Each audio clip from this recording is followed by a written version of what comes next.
Like The Legend of Zelda Breath of the Wild, there's a vast world to explore. Of course, it's not just the same world as is. It's changed in many ways. If we talk about all of the changes today, we'll run out of time, so we hope you'll seek them out for yourself when the game launches. In this game, the vast world of Hyrule reaches high into the sky. You'll notice some land masses floating up there. We call them Sky Islands. You're probably wondering something. How do you get to the Sky Islands when they're so high up? If we take a look, oh, something's falling from the sky. Do you see it? I wonder what that is. Let's head over to it. We're almost at the spot where the object fell. Here it is. Okay, let's use one of Link's new abilities. If you do this on the rock that just fell...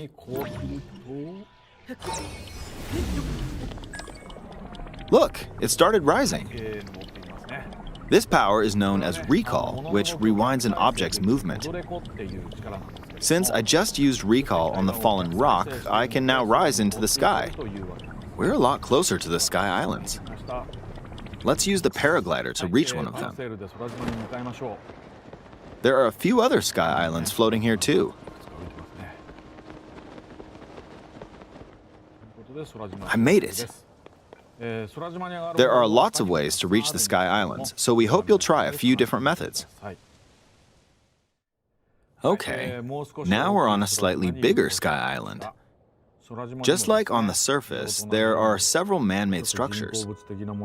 Some trees are also growing here. You won't see many of those yellow trees on the surface, though. Let's walk around for a bit.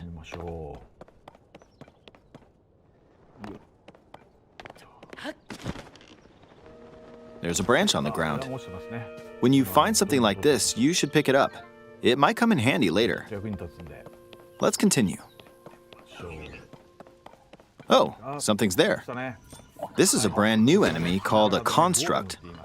We'll fight it using the branch we just picked up. Ah, the branch broke. Not good, not good. Quick, get another branch and... we defeated it.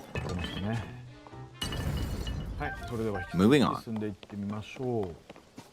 We've now explored more of this Sky Island. As expected, fighting with just a branch won't get us very far. Also, this branch is almost broken. So here's another one of Link's new abilities.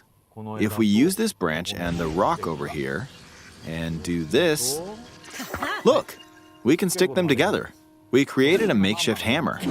This is called fuse. You can stick objects together to create new weapons with various effects. Let's take on another construct with this fused weapon. We're dealing with two of them at once. Oh, we beat one. The weapon's attack has definitely improved. The other branch broke, but this weapon has much better durability. You can do all sorts of things by experimenting with the fuse ability. You can fuse two weapons, for example. If we take this long stick and fuse it with a pitchfork, we can create a weapon with a much longer attack range. With this, we don't have to get too close to enemies, and we can safely attack from a distance. You can also fuse arrows with materials in your inventory. For instance, try fusing this leaf to an arrow. Fuse an ice elemental material to an arrow and you can freeze faraway enemies. Very useful. In addition, let's see. Ah, there's a bird flying around. If you're out hunting, you might feel that aiming with an arrow is too difficult. Apparently, my eyes can't track fast-moving objects as of late, so my shots rarely land. So, at times like these, here's an eyeball you can get by defeating monsters. Fuse it to an arrow and... Look, it homed in on the target.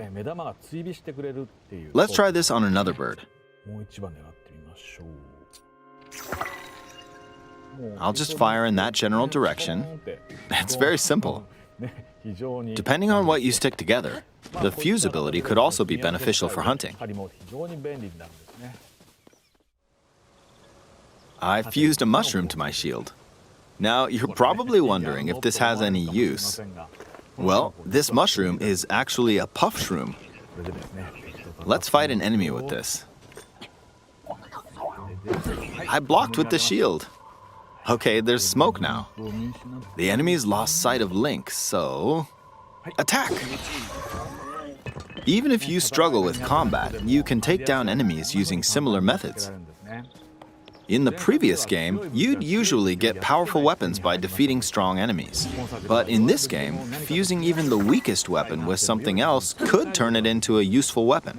There are even more gameplay options for sticking things together. Let me demonstrate.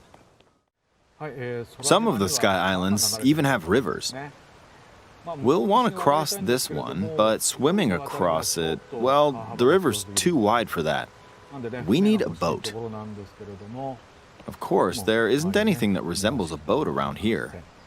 So, we'll lift up this log and attach it to a second log. Let's do one more.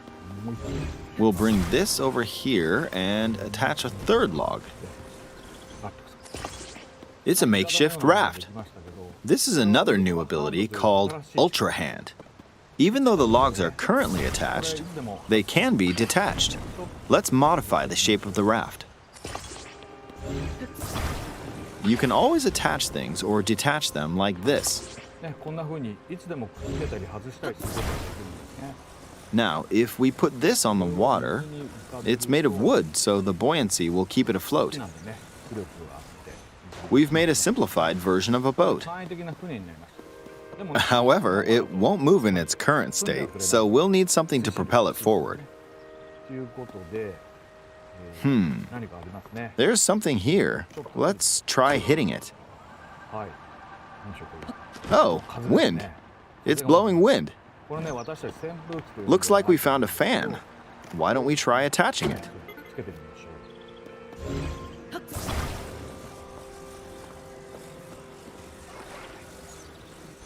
We'll attach another one. This should make the boat well balanced.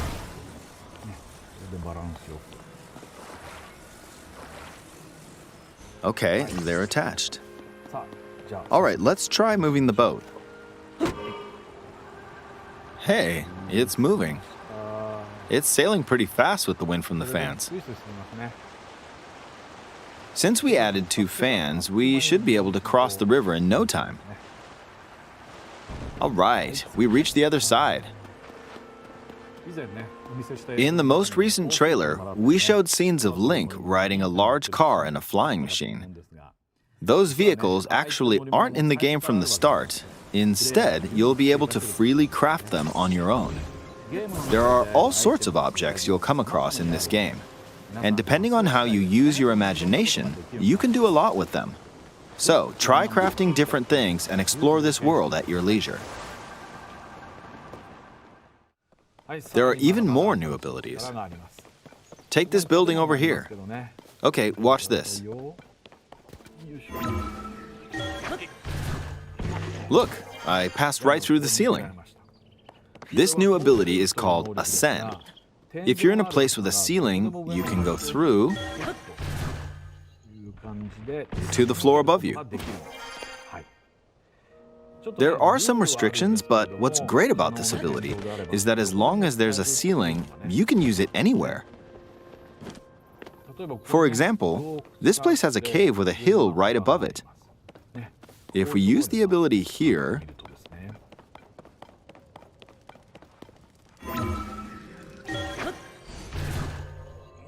come on, keep going. Okay, we emerged at the top of the hill. In the previous game, you had to use stamina to climb a mountain. But in this game, if there's a mountain with a cave like this one, you can now get to the top without having to climb all the way up. Here's another example. Imagine you're stuck in a cage. If it's got a ceiling, you know what to do, right? Exactly. Oh, there's another construct. It seems to be holding a strange weapon. Some enemies are equipped with fused weapons, so battles will play out a bit differently from the previous game. Ah! It blew me away with wind. Looks like it's got some sort of fan. Ah! I got pushed off! Oh well, let's just return to the surface. You can quickly descend from the sky to the surface like this. It feels so good. In the sky, you'll be able to look out across the land. You can also search for destinations that pique your interest. Once you've chosen your destination, you can speed things up, like this. Let's dive into this river. And we're back on the surface. There are still so many things I'd like to show you, but let's leave it at that for now.